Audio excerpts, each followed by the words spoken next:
G'day everyone, welcome to the Poker Pulse podcast, episode number 6. I'm Craig Abernethy. I'm behind the Australian Poker Schedule, the website where you can find all of your poker series and everything upcoming for the calendar year. Once again, I'm joined by my wonderful co-host, poker dealer and poker player, Catherine Young. How are you, Catherine? Hey, I'm good. Good to be back. Very excited to be here and to get on with today's episode. What have you been up to the last couple of weeks?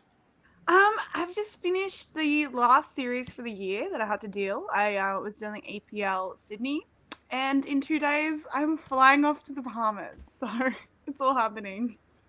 Yeah, that'll be fun. We'll talk about that a bit later on. Yeah. And I'm also joined by our resident professional, Troy Mclean. How are you? Yeah, good. How are you? I'm good. And where are you at the moment? I'm in Melbourne, just playing the series at Crown. Yeah, I'm at Simon Wahesh's place.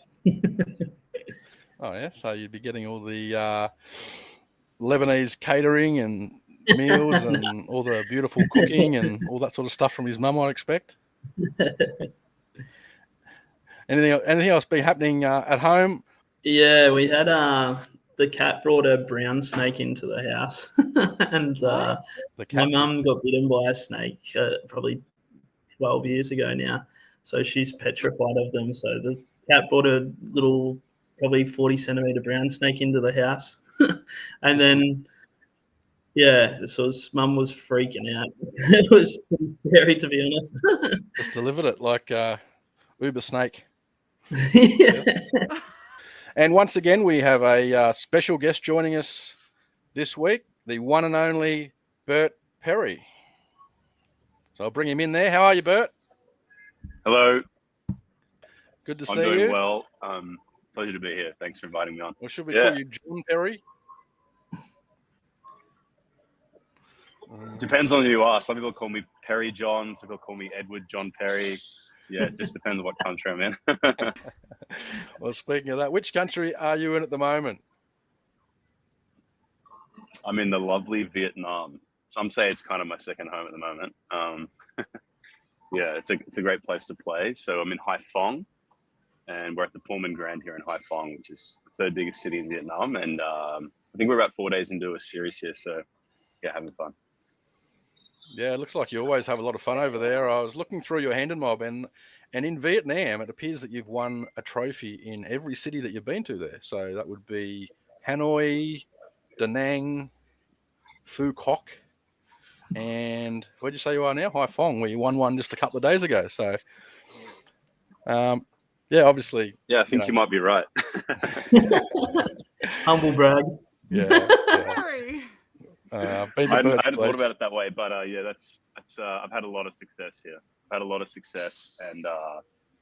yeah, I mean, I think because there's like smaller fields in the higher rollers, you're able to kind of get to more final table situations more often. You're sort of playing like 50 to maybe 120 player fields, and so it kind of looks maybe a bit more glamorous on paper than it actually is, in the daily grind. But yeah, it's a lot of fun. Yeah, I've been to your house and I've seen your trophy cabinet. And combined with Jennifer Cassell's, your partner's, obviously, collection of trophies as well, it's probably going to need an upgrade soon. A few extra shelves put in, all the trophies that you guys have been collecting. Yeah, it's getting a bit ridiculous. The best trophy in that cabinet is one that Jacob Fall has, which is a free roll championship at the Czech Rays Poker Series. I think that's my favorite trophy that's in there. There's also, he has a WSOP ring as well, by the way, but I think that one takes the cake. Certainly had plenty of success. Cathy?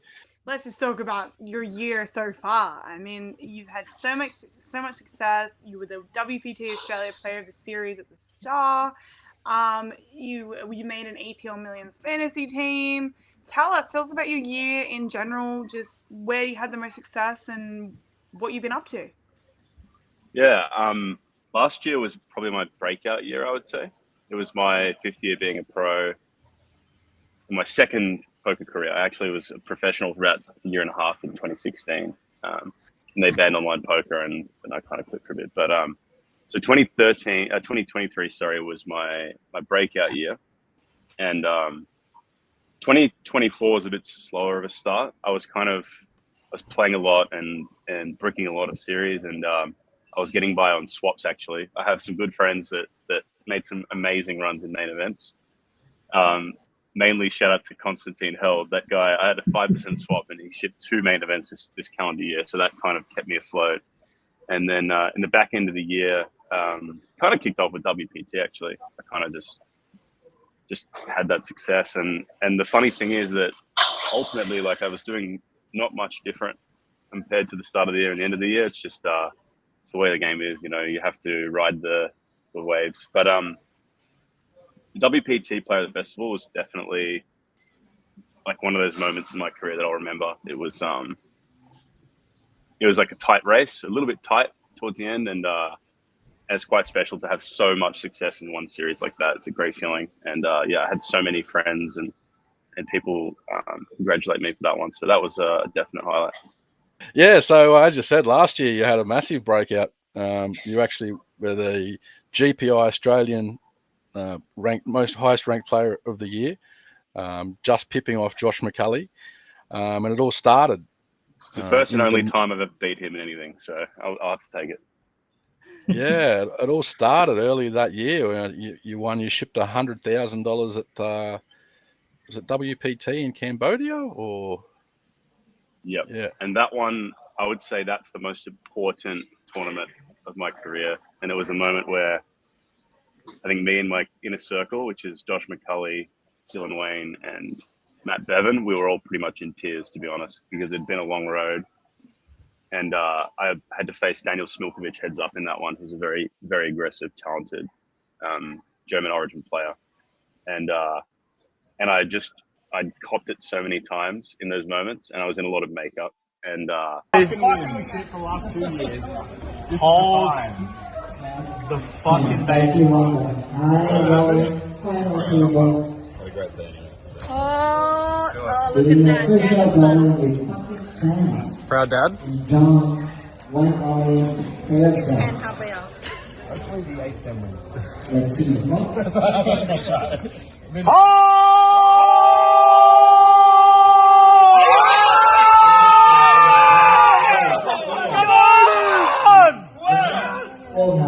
Oh my gosh! Wow!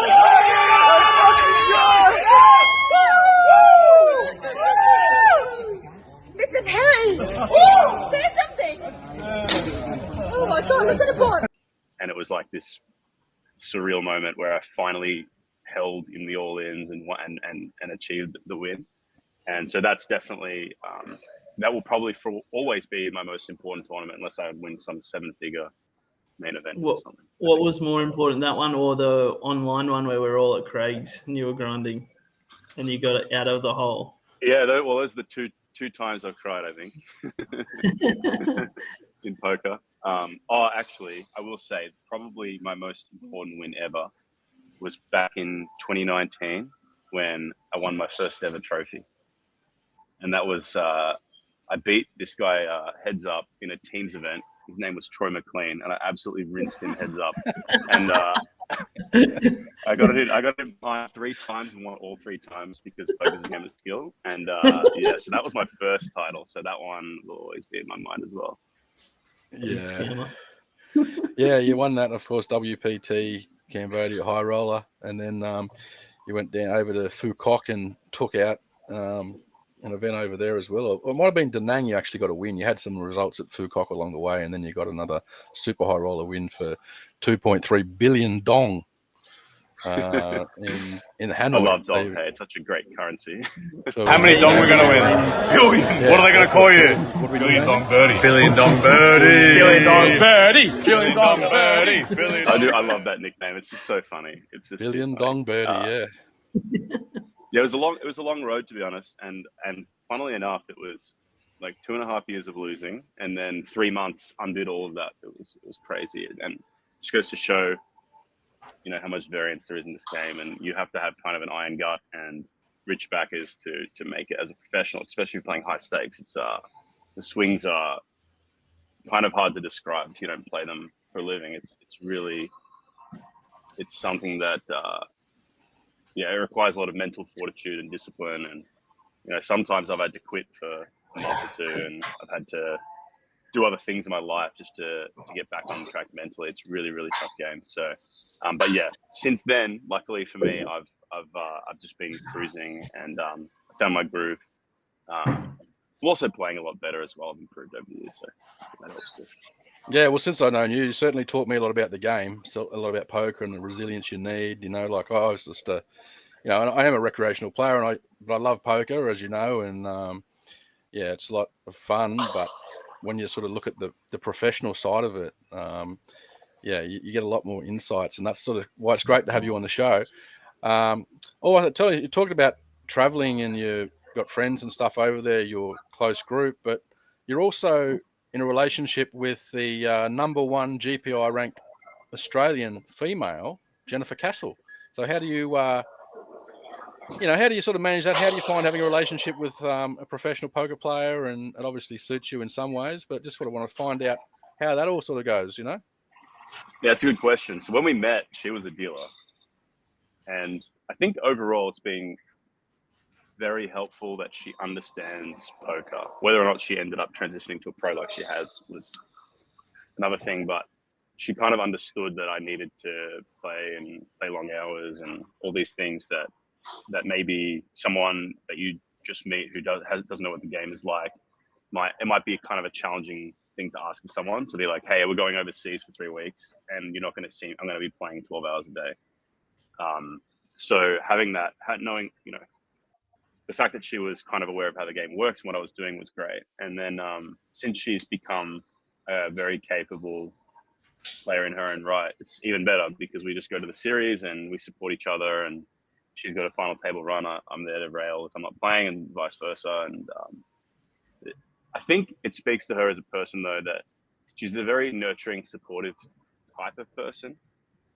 And she also doesn't take bad variance very badly. She kind of laughs off the bad beats, and she's very cheery, and I take it a bit harder. So I think we're very lucky to have each other. And I don't think it's probably the case for everyone that it goes that easy with two poker players.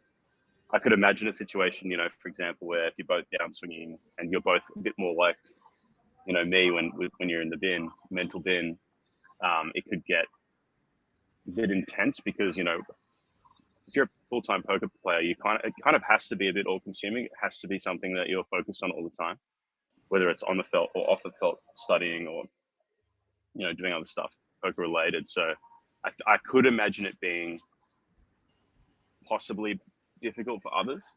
But yeah, I think it speaks to her personality type that we work so well, both being poker pros. And I think we've both improved a lot. I mean, we're in a nice groove now where our expectations quite high when we go and play series. So we're not like, I feel like it's really tough if you're just starting out. It's much harder because maybe your win rate's a lot lower, and you're exposed to a lot greater variance, and then your downswings can go on for a long time. I had a horrible one that lasted almost 3 years, and I wasn't the player that I am today. But yeah, I wouldn't wish that on anyone. And I will say, you're a recreational player, Craig. Catherine, I guess you're recreational, but you also deal as a profession. And Troy understands it as well because he's a pro. But I think being a recreational that aims to be a winning player, that enjoys the strategy of the game, that plays it for fun, is probably the best way to play poker. Even though I am a pro and it looks glamorous and it looks fun and all this stuff, which it is sometimes, there is hardship. And so I think if you've got like a good job and you enjoy the game, I would just keep it that way personally. But everyone's different. Sometimes you got to take a shot and go for it. And before I was a poker player, I was just doing odd jobs. I had a bad breakup, and I never had any money, and I was in university, and I let that slip, and I was going to do post-grad, another degree, and yada yada yada. I ended up just doing odd jobs, and I was in a rut. So for me, you're going to be a doctor, weren't you, Bert? Yeah, that's right. Actually, for a time I was going to be a doctor. I studied against. I got the requisite requirements to get in, but it didn't work out for me. But yeah, I have no regrets about it. And at this point in my life, I'm very, very happy with where I ended up. But yeah, I think it's kind of glamorized, the pro lifestyle. And it is a lot of fun. And I will say, traveling to new countries and sitting down and playing a fresh stack in like a 5K buy-in, it's never not going to be exciting for me. Like, I still really enjoy it, but it does come with its drawbacks as well. Yeah, and you said you've got a tournament to play after this, actually, and you're over there traveling at the moment with a few friends. You've got Dylan Wayne over there, so we wish you guys all the best over there. Also, I wanted to ask you about, so when you're over there as well, do you miss parts of Australia? Do you miss family and friends, obviously, pets, just the weather, all that sort of stuff? Food? I do. It's yeah. I'm a vegan, so for me, the food can get challenging in certain places. In Australia, we just have access to amazing food, and I'll say stuff like, you know, when you go and eat at a Vietnamese or Thai restaurant in Australia, oftentimes the quality of the food you're eating is higher than overseas, and I think it's not necessarily like any sort of, you know, culinary expertise or anything, but it's just the quality of the ingredients. We have really high quality food in Australia, so I do miss that. I miss getting like really nice food. It's funny, you asked about a bunch of things and I focused on the food, so there you go. It tells you a bit about me. But food is life. But it's important. Yeah. Oh, you obviously got you live on the Sunshine Coast. You're not far from the beach, and you've got a puppy, and you know, sort of that stuff you get back into when you get home, when you get a chance. Yeah, I've got a great lifestyle up there, and it is true that I miss home a lot. I have my family in Melbourne, and my brother, who is a doctor, he has two young boys. They're 2 and 1 year old almost, and so I miss hanging out with them as well. You know, I became an uncle 2 years ago, and it's just been awesome. So I'm definitely, I think, my heart of hearts, quite a homebody, despite all my globetrotting the last couple of years. But having said that, when I do get home, I kind of get itchy pretty quick as well. I'm like, ooh, where's the next series? You know, I still feel like I get super excited for the start of a series, and then halfway through, of course, I'm whinging like everyone else. But you whinging? I don't believe it. just privately, publicly, I'm a smiling, happy guy. In private, you know, there's some times where I'm whinging. Yeah, and so speaking of family and that too, like, how do you get along with in terms of explaining to, you know, family and friends and people that about, you know, playing poker professionally? Because obviously to the public and sort of like from a public perception, poker's seen as just, you know, degenerate gambling. And obviously the name slot machines over here are called pokies. So people just think, oh, poker player, you're just, you know, a gambler, like a misled youth, you know, degenerate. You know, how do you sort of deal with that? Yeah, it's a good question. When I was raised that my parents both told me that gambling is bad. You just don't ever go to the casino. Gambling's really bad. It, you know, hurts families, blah, blah. And I just took that as gospel. And and overall, gambling is a net negative on society, I think. And I think in some sort of future utopia, there would be no gambling, right?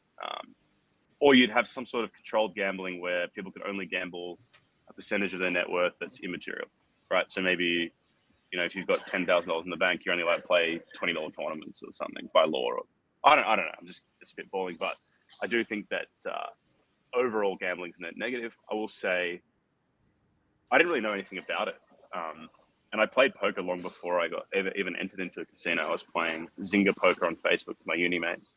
That's how I started, actually, and I was just crush all my uni friends. Like, dude, this is so easy. I'm going to be rich, you know, I'll go play on Poker Stars. And then I started playing like 1 cent, 2 cent, or 5 cent, 10 cent or something.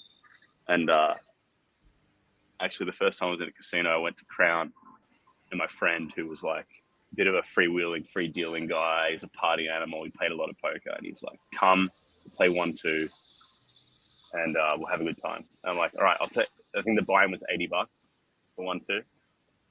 And I said, all right, I'll bring $80, and if I lose 20, I'll just get up and leave, and I won't play ever again. I was like so scared, you know. And I think I had about $200 in the bank, you know. So I was risking a big chunk of my net worth. And I won $400 in like an hour and 10 minutes, and thus a DJ is born. You know, I just loved it. But the thing about poker that's different is that it's a game of deep, complex strategy, and it's a social game. And so I think it actually stands alone in the realm of gambling games, it is really truly different to all the other ones. And you're right, people don't understand that. So, for example, my mum was just concerned that I was going to lose my money. Right? She didn't, at the start anyway, she didn't really understand how the game worked or how people make a living doing it and so on. My dad, he was pretty receptive to it. I just said to him, he was in financial planning, and I said to him, imagine it's like day trading. You're taking high risk, high yield bets, right? So when I buy into a tournament, I'm going to lose 80% of the time.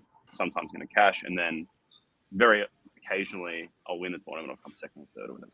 And he kind of understood that straight away. He's like, oh, okay, so it's like edge trading or day trading. So he grasped that pretty quick.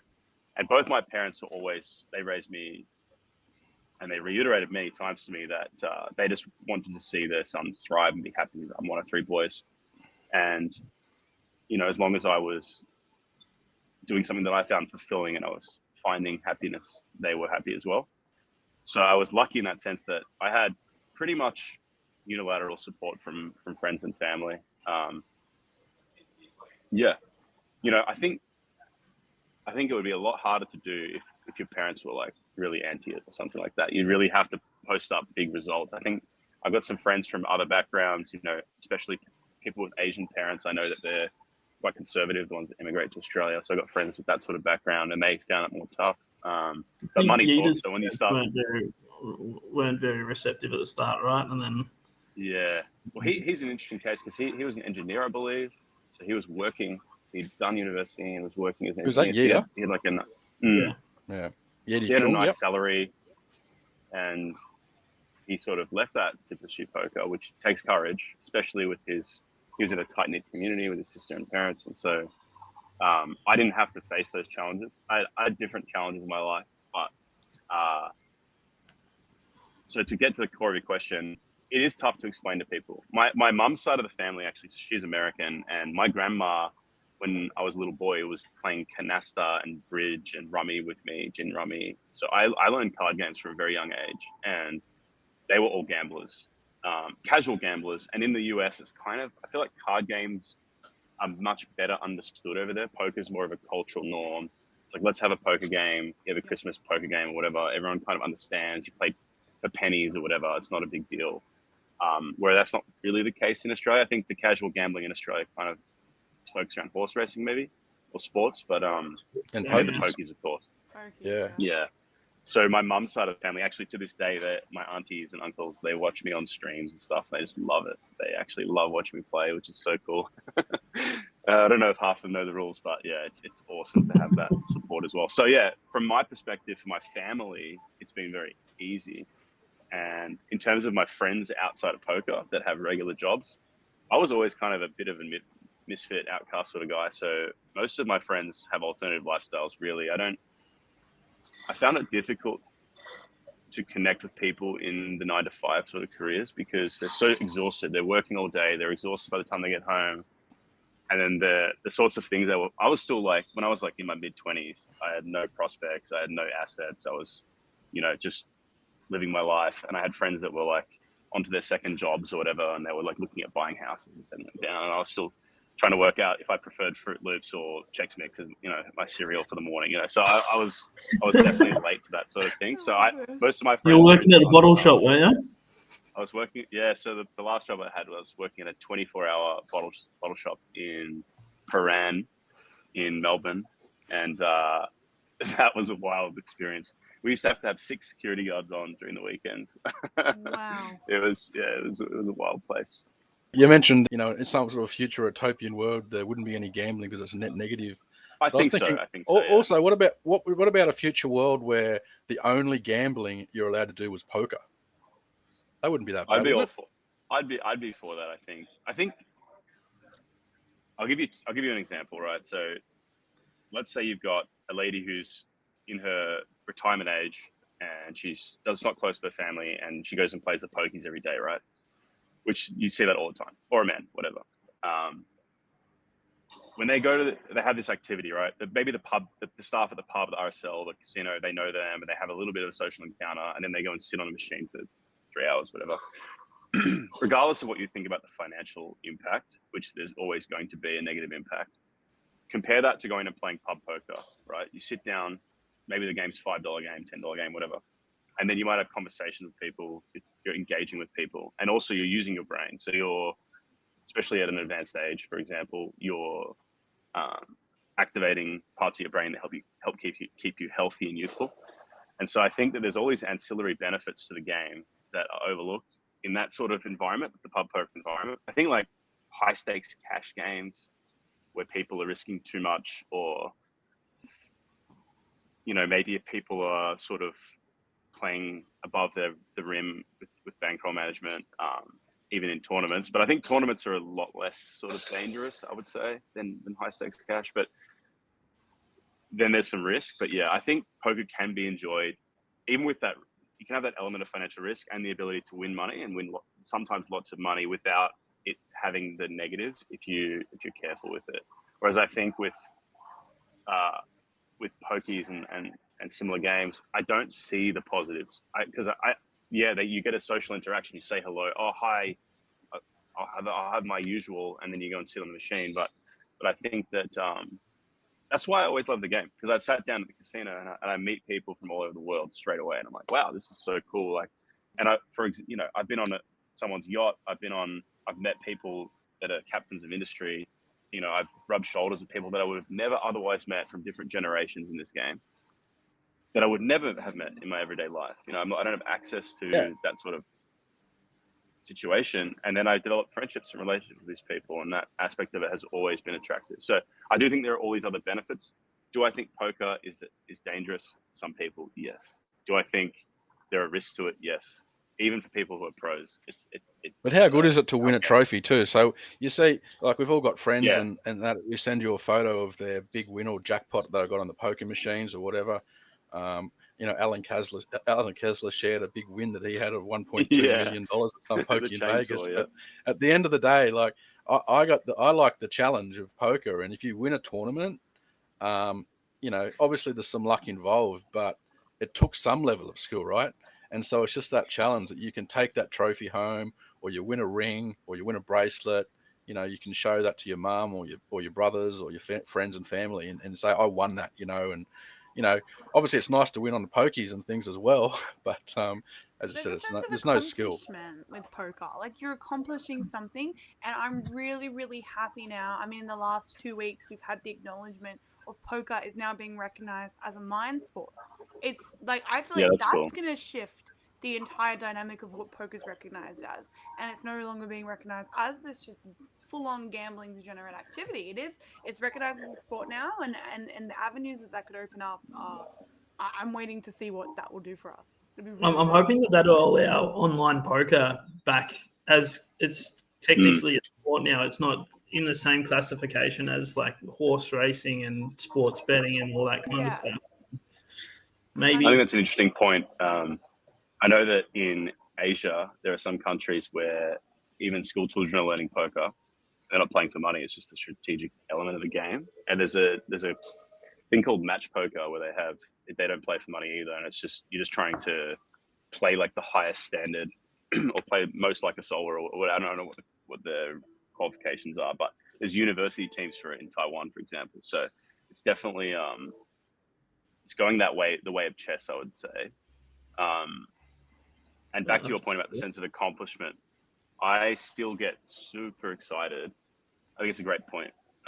And I still get super excited when I have a final table sweat. And the thrill of victory, the sweat of an FT, and sharing it with your friends, having a rail, being a part of someone else's success, celebrating, that aspect of it is what makes tournament poker the best format. I think it's by far the best format.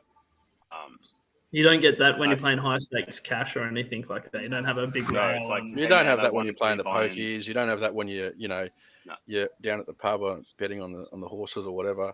I can remember a particular final table that you were there. You were part of, Bert. You weren't on the table, but Jen was, and that would have been a pretty nice thing to be a part of as well. Obviously, it's, one of my biggest accomplishments and one of my favourite days of poker ever. Obviously, Jen won that was a tournament. surreal one.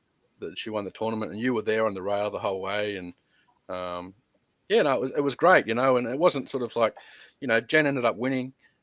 We did a bit of a deal, but you know, it was just an amazing feeling, Yeah, regardless of the that's something result. that you guys you, Lee and Jen will probably always remember. Having a 6-figure score like that and being able to chop it up with friends is super special. And yeah, go on. And I saw recently, like I saw the photo where you mentioned Constantine Held, who won the WPT main last year over in, was it Cambodia? Yeah, Cambodia. Yeah, and you were all part of his rail there. Obviously, you had a, you know, Chopped it with 5%. Macaulay. Yeah, he chopped it with Macaulay as well. So, you know, it's just that massive rail and just the environment and excitement and the community sort of feel that you get in this particular form of gambling. You know, in the same way that you all rally around someone. If you had a friend who was, you know, in the last hole of a golf championship, or as part of a football team, or in the grand final, you know, like I get like warm that. and fuzzy when I watch people that I know and like have success or they're in a spot. I really do really enjoy it. And I think actually it was Dean Blatt who kind of made me realize that. I remember my first big FT, one of my first big FTs in Gold Coast at the WPT.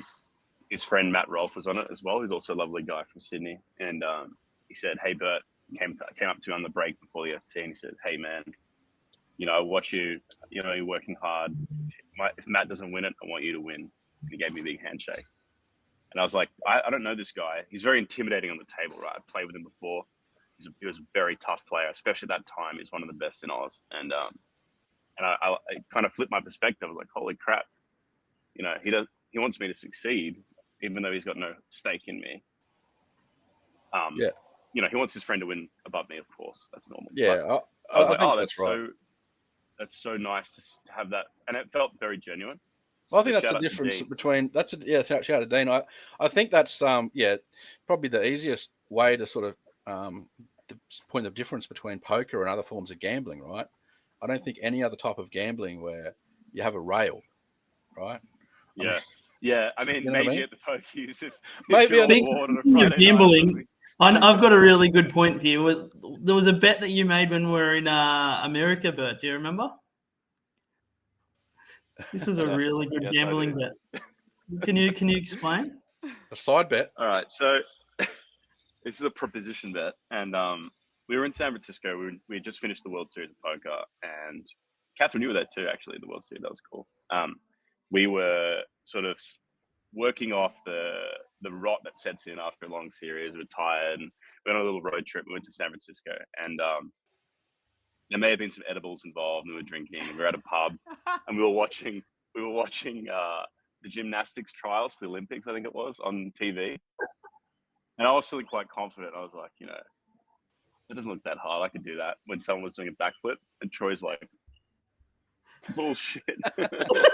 So anyway, long story short, we made a bet. I get 1 year to do a standing backflip.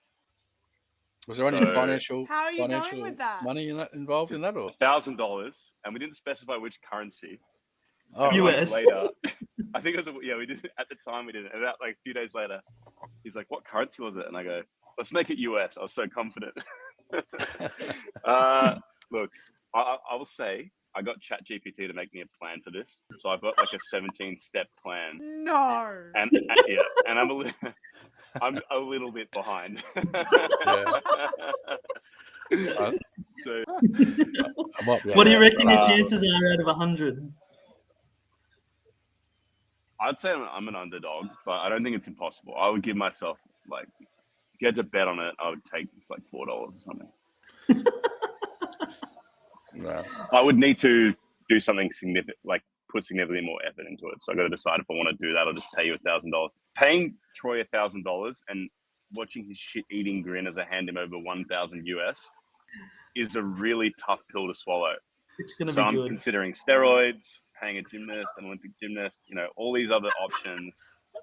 Olympic gymnast, you reckon? Liposuction, you know, I might have to do some stuff. If you're over in Vietnam at the moment and you win the next 4 tournaments or whatever, you know, there's a certain amount of money you just win where you just don't care about the 1,000 anymore, right? Yeah, it's not really about the money though. I think I'd probably spend. That's pride, right? You want to you just can't give Troy this money. You have to win this.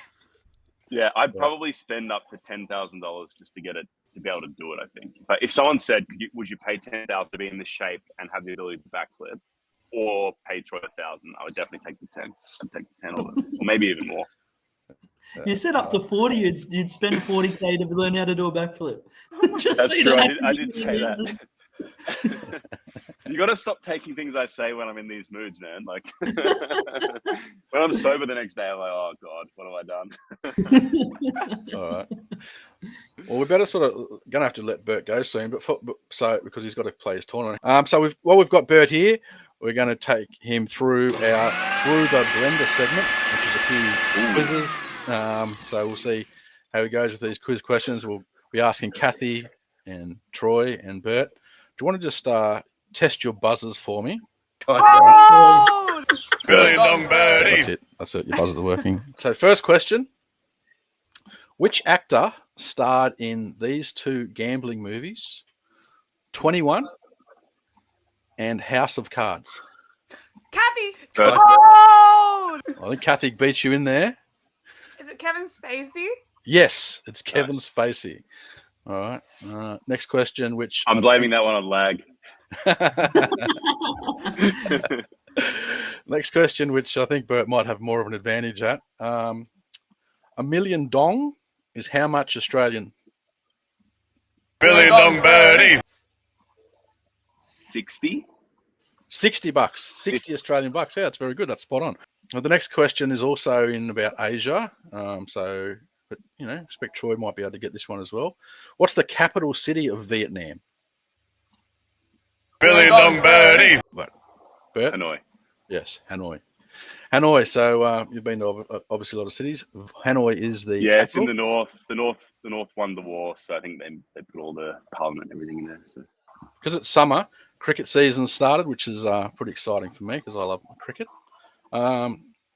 Who's the captain of the Australian Test cricket team?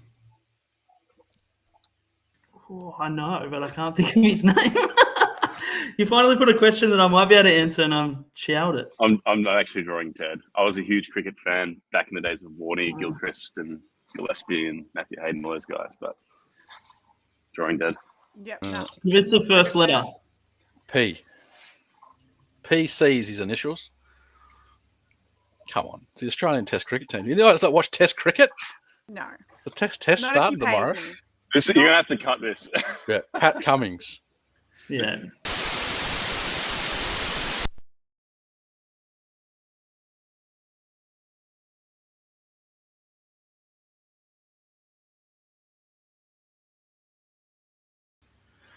As Bert was in Vietnam, he has lost connection, but we would like to thank him for joining it. We're really appreciative of his time. Some of his answers I thought were really well thought out, and it's just incredible getting that sort of access to a player with Bert's caliber. So, if he comes as much as it hurts me to say this, he's a pretty smart guy. Thank you, Bert. Yeah, thanks, Bert. So something else we saw recently that occurred on a stream, actually, the Australian Poker League Jackstar that was brought to us by LCA Poker, was when it got to heads up, we saw something very unusual. And I didn't know what was sort of happening there, and the commentary from Jordan Bromley didn't as well. But what happened is the third player busted out and they became heads up. James Searle and Julian Lee, I think it was. So they're heads up. Julian had chip lead about 8.6 million and James Searle had about 6.8. And what happened was Julian left the table. So he disappeared. There was no scheduled break, of course. And what happened was there was no one sort of knew what was going on. James Searle, who was sitting at the table there, he moved his chips across and sort of said to the TD and the dealer, what are we doing? Are we playing on? Or I don't know exactly what he said, but he asked what was going on. And what eventually was decided was that after looking for him for a couple of minutes, they ended up, because they couldn't pause the clock, just playing on.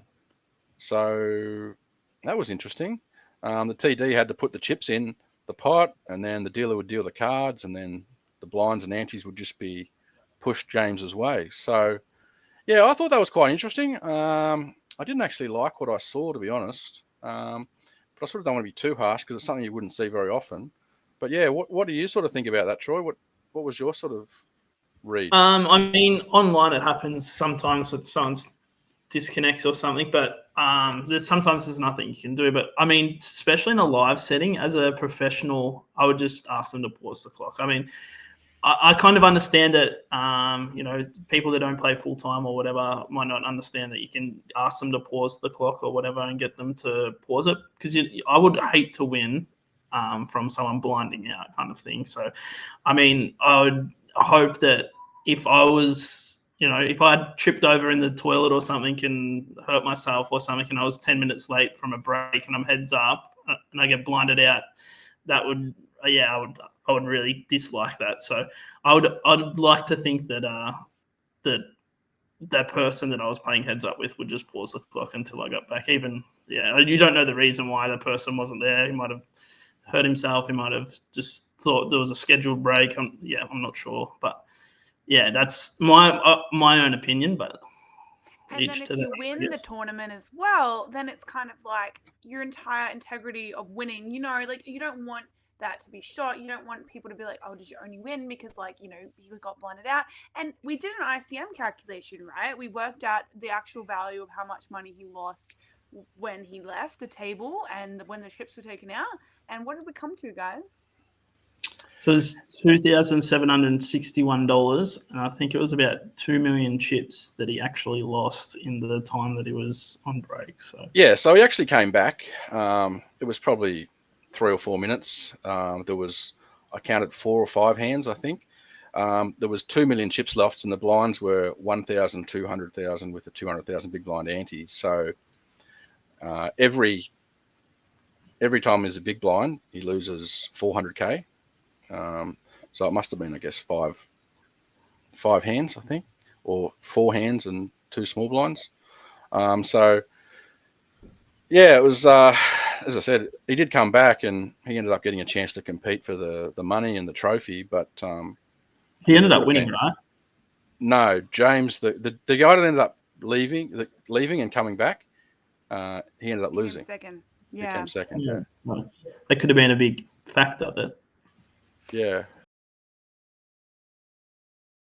I'm not entirely sure what is going on here, guys. It looks like Julian ran off from the stream table when there wasn't a break.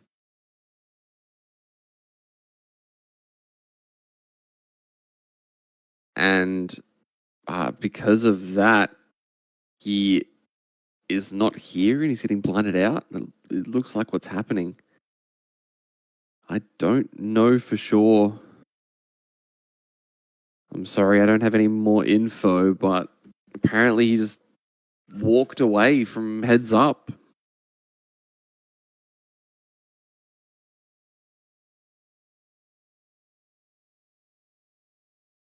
So for now, he's getting blinded out. James with a pretty easy beginning to this heads up battle.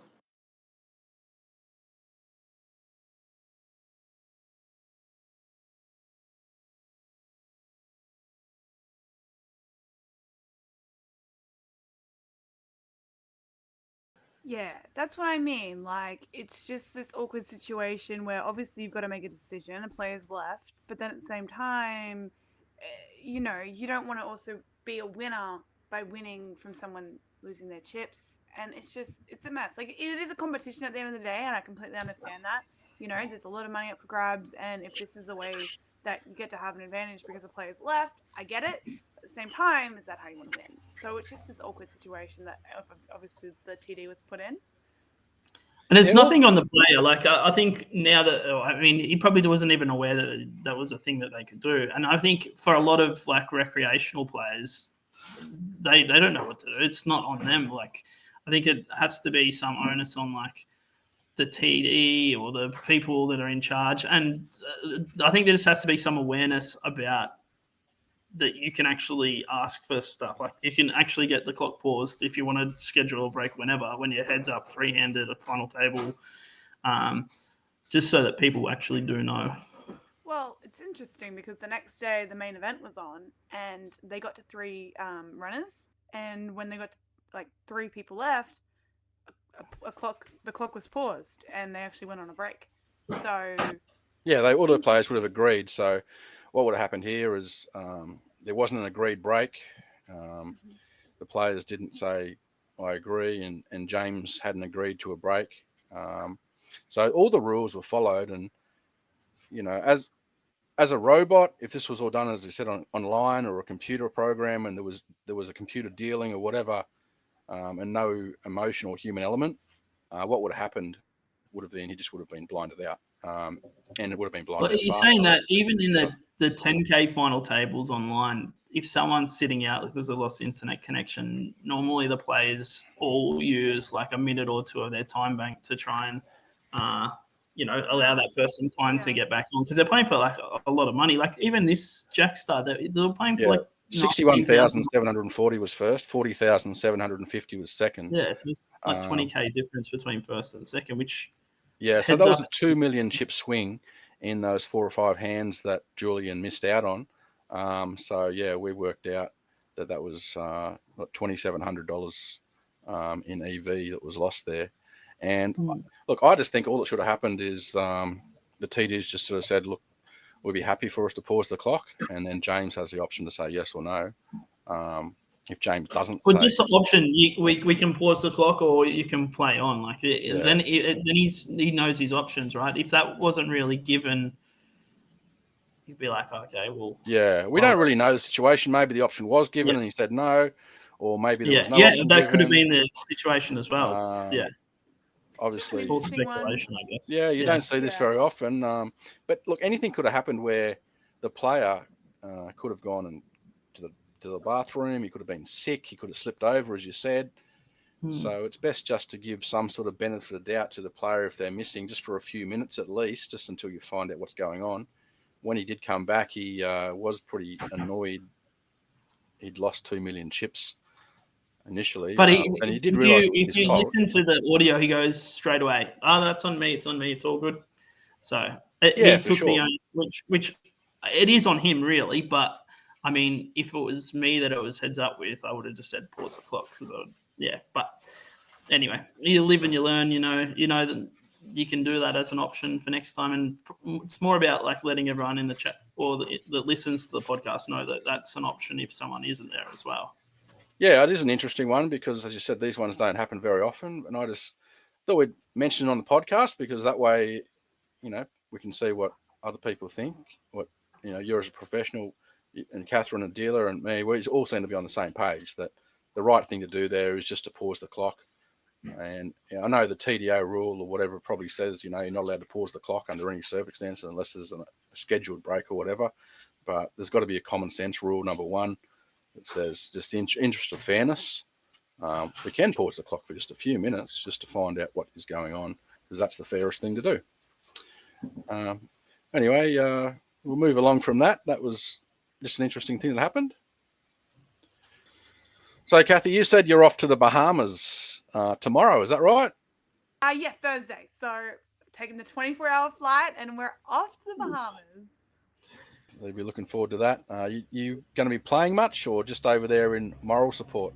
No, just moral support. Definitely is a high roller series. And I convinced myself, I'll play some satellites. I didn't look at the schedule and realize that they're not doing satellites. Well, all the events are like 10K plus, right? I think that's like the smallest event. No, of the there series. is a 2.5K. There's the mini main, but the only way to have satellited into the mini main was by playing online on GG. And I don't have access to GG, so I couldn't play any of the online satellites. We can't play in Australia anyway, so. Exactly. Yeah. That's why I'm saying I don't have access to GG. So you'll just be going over there for a holiday. Yes. There's plenty of water activities to do over there, snorkeling, scuba diving. Plenty of fun things. And Shem's only playing the main event and the invitational free roll anyway. So we'll have plenty of time to do everything that we want to do. And there was some news coming out of the Bahamas, actually, wasn't there, about the WSOP, and they made a rule change due to the electronic devices that were used at the final table in this year's main event. The do you realize? laptop incident. Yes, so obviously there was a lot of controversy that ensued after the WSOP. There's a big debate happening about whether, like, you know, that use of that laptop on the sideline, like, obviously it wasn't being used by a player, but there was a GTO chart being used, and that was access to electronics. And then obviously they were saying at the very, very start of the series that they didn't want players on their phones, or they didn't want any players on electronics, but then that line was drawn where obviously he wasn't using the electronics, but the player on the sideline was. So after this debate ensued, they've now made the ruling of the Bahamas that electronics are not to be used in any way, shape, or form. Yeah, and that includes the spectators or anyone in the room, I believe, as well. That was the main difference I got from that, is that the spectators as well. So you can't go and refer to people that might be able to help you as well, just because you can't. Is that on the final table, or is that in general? Like, you can't be at a table and have your phone there, or? I think it's in general. So I can't be playing a tournament and then have you either in the room or on another table, and even asking you about sort of hands in terms of using electronic devices to do that. So it's going to be so interesting to see how they police this, because that's what they were saying would be a big issue at the WSOP in Vegas. They're like, well, how do you ban all phones? Like, how do you get people to not be using that, because it's going to be so hard to police it? But I just think it's going to come down to a matter of like integrity, right? I think common sense will prevail, and what happens is, so you know what you shouldn't be doing, you should be doing, and shouldn't be doing. Exactly. I think, if you're on solvers while you're stepped away from the table, it's like, come on, man. Like, And so what happened at the WSOP this year? Like, I seen someone on my table folded the hand and he was checking charts. I was like, yeah, whatever. Yeah, so it's like what happened in the WSOP main event with Jonathan Tomeo was the laptop it was like they had what's his Dominic Nish.